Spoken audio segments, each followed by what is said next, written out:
What's up, everybody? Welcome to podcast now. I'm Alex, and in this video, I want to talk about why I am getting Digimon Story Time Stranger eventually. This is another one of those eventually videos, and I will get to what I mean by that. But look, I wouldn't call myself a diehard Digimon fan, but this is one that does go back to like the earliest memories of me as an individual. I grew up playing quite a bit of Digimon World 3. Not World 2, not World 1, not really many others, afterwards. I feel like the racing game that I think came out on like Game Boy or something, kind of early 2000s, I feel like I played that just because I really recognized that cover, or maybe I just saw it in stores. But Digimon World 3 was my jam, and it was a game I was not good at, and I was probably only 6, maybe 7 when I actually played the game, but I have such fond memories, and Digimon just in general has always been pretty important to me, really stemming back all the way to that. I've picked up these games here and there, as they've released.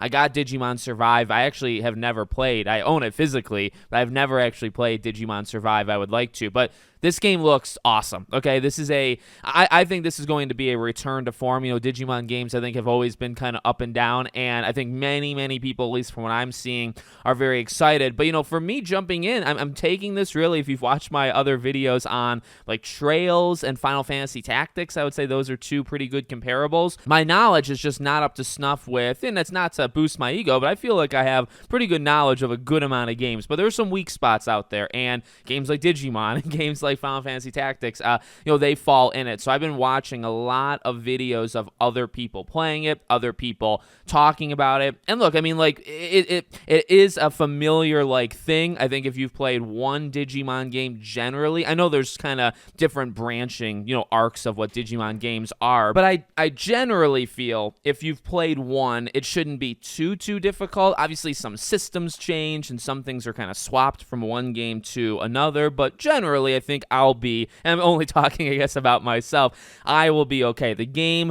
looks really good. It looks really big. It looks meaty, to be honest with you. I think the one thing really scaring me with this game, and the thing that, you look at the title, you say, well, why are you getting it eventually? The game's $70. Now that is, we're still getting some games that are 60, and I feel like, 70, when you put a game at 70, you feel very good about it, / you're like one of the bigger games or bigger companies, right? Like the Battlefields are $70, and the PlayStation exclusives and the Xbox exclusives, some of the bigger things out there.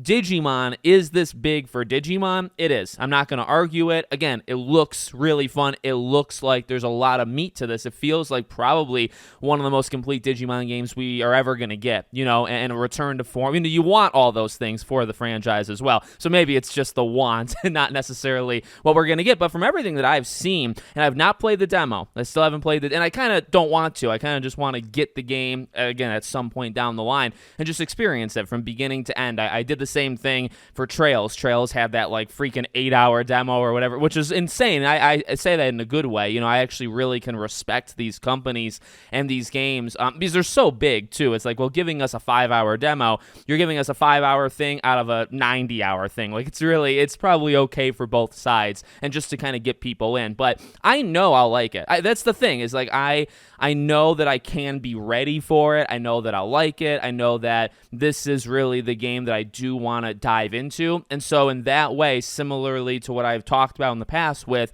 Final Fantasy and Trails, I want to give it what it's owed. This is a game that I think is owed time. It's a big game, and it's going to be, you need to be ready to go. And I think the game coming out a day after Ghost of Yote is a very bad idea. Now, what are you going to do? It's not, I'll change the date. I'm not demanding anything. They got to do what they got to do, but the game coming out in a stretch of 10 days, you got Ghost, you got this game, you got Little Nightmares 3, and you got Battlefield. Now, nobody is going to confuse any of those games for another, right? That's a thing. But I do think that, specifically, I would say Digimon too, a general audience type thing. Clearly Digimon fans are going to be attracted to a Digimon game, but I also feel this game, maybe more than others in the Digimon franchise, are more hey, we're going to, in some ways, go back to basics. tactics, and like this is kind of for as general of an audience, you know, that we want to go for. And here's the thing too, when you go for $70, you better make it for a general audience, because if you're charging $70 for just your diehards,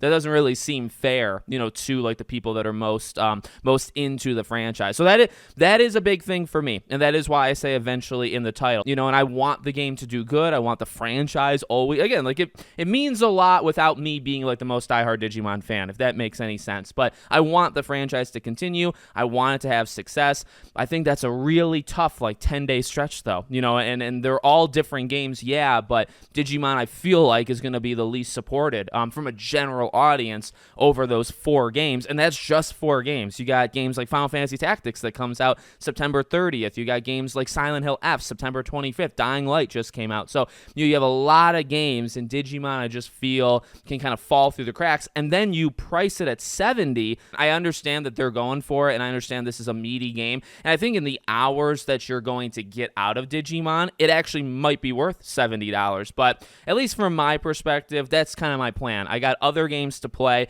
and I really do want to come at it from a place of respect, almost like respecting like the copy of the game itself. You know, I want to play it when I'm actually like able to, you know, and if the game is going to demand 50 to 70 hours of me, I want to be able to do that and not have to say, well, I'll put it down for Battlefield and I'm still playing Ghost, so I can't play this. No, I want to, you know, when I get this game, I want to be able to go all in. I also selfishly think that if I give this game a month and a half, I think this is a prime candidate for Black Friday. This is a prime game that could drop like $30. I think you could probably get this game for $40 to $50 just a month and a half later versus playing it right away at $70. So we'll see what ends up happening, but I really want it to be successful. I think it looks phenomenal. It's the first Digimon game I've played in an incredibly long time, and that makes me excited. It really does, because I think this game is kind of meant for that, meant for people that maybe have taken a long break, whether it's, you know, on purpose or inadvertently, and that's kind of right up my alley, because I haven't played a Digimon game, and even though I've gotten some, and Survive is a really good example. I mean, I got that game, I have that game physically actually, and I supported that,